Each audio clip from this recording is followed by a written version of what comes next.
ان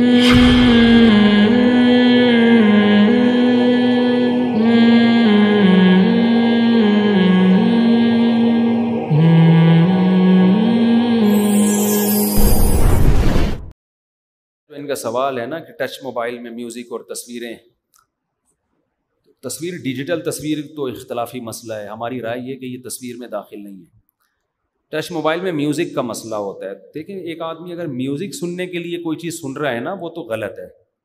آپ خبریں سن رہے ہیں، بیک گراؤنڈ میں میوزک ہے، آپ کوئی نظم سن رہے ہیں، بیک گراؤنڈ میں بعض دفعہ کوئی ایڈ چل رہا ہوتا ہے، تو وہاں میوزک مقصود نہیں ہوتا، کیونکہ اگر ان بیسس پر آپ ٹچ موبائل کے استعمال پہ پابندی لگا دیں گے، اول تو پبلک پابندی کو قبول نہیں، قانون ہمیشہ ایسا ہوتا ہے جو ایکسیپٹیبل بھی ہو۔ ایک زمانے میں ایک صاحب کہتے تھے بی بی سی کی خبریں، ایک سیکنڈ حضرت مجھے بول لیں، بی بی سی کی خبریں سننا جائز نہیں کیونکہ میوزک چلتا ہے۔ تو میوزک سننے کے لیے تھوڑی بیٹھا ہوتا ہے وہاں پہ، وہ خبریں سننے کے لیے بیٹھا ہے، تو اس کو اس پہ قیاس نہیں کر سکتے کہ کسی گلوکار کا گانا سن رہا ہے، وہ اس کا اصل ہدف وہ نیوز ہیں۔ تو اسی دوران اسی طرح آپ کوئی چیز دیکھ رہے ہیں، درمیان میں کوئی عورت کی تصویر آ جاتی ہے تو وہ بھی آپ کا مقصد نہیں ہوتی۔ آپ شیمپو خریدتے ہیں نا، اس میں بھی لڑکیوں کی تصویر ہے، باپ کہیں چونکہ اس دن میں نے شیمپو خریدا تھا، ایک خوبصورت سے بالوں والی حسینہ کی تصویر تھی، بد نظری ہو گئی تھی، لہذا میں ایسا شیمپو خریدوں گا جس پہ تصویر نہیں ہوگی، تو نتیجہ یہ نکلے گا کہ آپ شیمپو نہیں خریدیں گے۔ چلو صابن پہ آ جاؤ، صابن پہ بھی تصویریں ہوتی ہیں۔ تو جب عموم بلوہ ہوتا ہے نا، کسی چیز میں ابتلا بہت زیادہ ہو جاتا ہے تو شریعت اس میں نرمی کرتی ہے، تو اس میں علماء نے یہی کہا ہے کہ مقصد آپ کا صابن ہے، شیمپو ہے، اس خاتون کو دیکھنا نہیں ہے، مقصد آپ کا خبریں اس خاتون کو دیکھنا نہیں ہے۔ اب آپ کوئی اہم نیوز ہے، وہ ٹی وی پہ خاتون ہی پڑھ رہی ہے، آپ خبریں سن رہے ہو نا، تو اب وسیم کو تھوڑی بٹھاؤ گے جا کے یہ والی خبریں، اگر وہ بندہ پڑھے گا تو میں سنوں گا، جینٹس، تو آپ تو بہت پیچھے رہ جاؤ گے پھر، خاص طور پہ جن کا کام ہے تحقیق، جن کا کام ہے ریسرچ۔ تو اس میں یہی ہے کہ بھائی آپ اپنی نظر کی حفاظت کریں، بری نظر سے اس کو نہ دیکھیں، آپ اپنے ہدف کو سامنے رکھیں۔ اب یونیورسٹیوں میں لڑکیاں بھی پڑھا رہی ہیں، فیمیل ٹیچرز بھی ہوتی ہیں، ہم لڑکوں کو یہ تھوڑی کہتے ہیں یونیورسٹی چھوڑ دو، اس سے تو آپ جنگل میں جا کے رہو، پھر کچھ بھی نہیں کر سکو گے۔ تو بھائی آپ پڑھو، لیکن آپ یہ سمجھ لو کہ یہ میرے دیکھنے کی چیز نہیں ہے، نہ مجھے اس سے لذت حاصل کرنے کی اجازت ہے، میں یہاں پڑھنے کے لیے آیا ہوں، پڑھائی کو فوکس کرو۔ تو جب کسی چیز میں بلوہ ابتلا بہت زیادہ ہوتا ہے تو اس کے حکام نرم پڑ جاتے ہیں، کیونکہ ورنہ آپ لوگوں کو روک دو گے، بالکل کچھ کسی کام کے نہیں رہیں گے۔ دوسرا جو نوٹوں کا مسئلہ ہے، یہ حضرت نے پوچھا ہے کہ ہمارے گھر میں ایک بھنگی آیا ہوا تھا، میں نے اس کو 100 کا نوٹ دیا، وہ نوٹ گٹر میں گرا، وہ اس نے اٹھا کے جیب میں رکھ لیا۔ تو بہت سارے نوٹ تو غیر مسلموں کے پاس سے گھوم کے ہمارے پاس آتے ہیں اور وہ پاکی ناپاکی کا خیال نہیں کرتے، پھر وہ نوٹ ہماری جیب میں جاتے ہیں، ہم اسی میں نماز پڑھ رہے ہوتے ہیں۔ تو یہاں بھی یہی مسئلہ ہے کہ جب تک کسی چیز کو اپنی آنکھوں سے نہ دیکھ لیا ہو، طہارت کے بارے میں شریعت کہتی ہے ہر چیز کو پاک سمجھا جائے گا جب تک ناپاک ہونے کی یقینی دلیل نہ ہو، ورنہ لوگوں حرج اور تنگی میں۔ حضرت عمر کے دور میں ایک جگہ تالاب تھا، لوگ سفر میں تھے، تو تالاب سے لوگ وضو کرنے لگے، تو کسی نے پوچھا، تحقیق کی کہ یہاں کسی کتے نے منہ تو نہیں لگایا، پانی تو نہیں پیا؟ حضرت عمر نے غصہ کیا، فرمایا ابہموا ما ابہم اللہ، جس چیز پہ اللہ نے پردہ ڈالا ہوا ہے اس پہ پردہ ڈالو۔ اب یعنی اگر کوئی آ کے بتا دے کہ ہاں جی کتے نے منہ ڈالا ہے، اب ہم کہاں سے وضو کریں گے؟ 1 میل چلنا پڑے گا دوسرے پانی کے لیے۔ تو جب تک ہمیں معلوم نہیں ہے، شریعت نے ہمیں طہارت کے بارے میں کہا ہے کہ اس پانی کو پاک سمجھا جائے گا، ورنہ پاک رہنا ناممکن۔ پھر صرف نوٹ کی بات نہیں ہے، پھر تو آپ نے خربوزہ خریدا، اب آپ کہو گے یار یہ جو خربوزہ میں نے خریدا ہے یہ تو گٹر کے پانی سے بھی ہو سکتا ہے، اس کو سینچا گیا ہو، تو یہ اوپر سے کیا ہو گیا؟ ناپاک۔ پھر میں نے گیلے ہاتھوں سے پکڑا تھا تو میرے ہاتھ کیا ہو گئے؟ ناپاک۔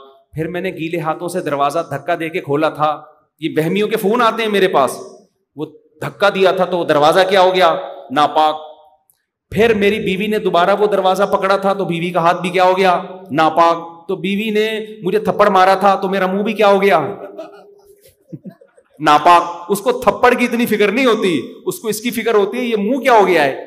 ناپاک۔ تو سارا دن وہ ٹینک میں بیٹھا رہے گا، نہاتا ہی رہے گا بس۔ پھر بھی وہم دور نہیں ہوگا، ہو سکتا ہے یہ ٹینک کا پانی کیا ہو.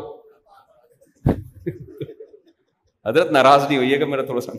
تو اس لیے شریعت نے ان چیزوں میں ہمیں گہرائی میں جانے کی اجازت نہیں دی. نوٹ آیا ہے جب تک کوئی گوبر نظر نہیں آ رہا اس کو کیا سمجھا جائے گا؟ پاک سمجھا جائے گا. یہاں تک شریعت نے آسانی دی ہے کہ آپ کا شلوار کے 2 پائنچے ہیں نا، ایک ناپاک ہو گیا، کوئی پیشاب لگ گیا، کیا لگ گیا، آپ بھول گئے ان میں کون سا پاک تھا، تو شریعت آپ کو یہ حکم نہیں دیتی کہ دونوں پائنچے دھوئیں. شریعت کہتی ہے اندازے سے ایک دھو لے بس پاک سمجھا جائے گا. تو پاکی ناپاکی کے مسائل میں نا، کیونکہ اسلام کا مقصد پاکی ناپاکی کے مسائل ڈال کے آپ کو اسی میں الجھانا نہیں ہے، دنیا میں پھر آپ کچھ بھی نہیں کر سکیں گے.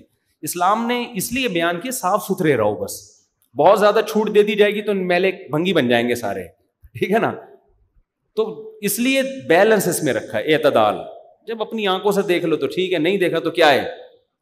پاک. اب اسی پر یہی ہے کہ لوگ کہتے ہیں فلاں کو کسی نے مسجد میں چندہ دیا تو ہو سکتا ہے وہ حرام کماتا ہو. بھائی ہمیں نہیں پتا حرام، جب تک ہمیں نہیں پتا ہم کیا سمجھیں گے حلال کماتا ہے، ٹھیک ہے نا. ایسے تو پھر چھولے والے کی ریڑھی سے چھولے لے کے کھا رہے، ہو سکتا ہے اس نے بینک نے اس کو سود دیا اس سے ریڑھی لگائی ہو اس نے. اور پھر جناب آپ کہیں بریانی کھانے کے لیے بیٹھ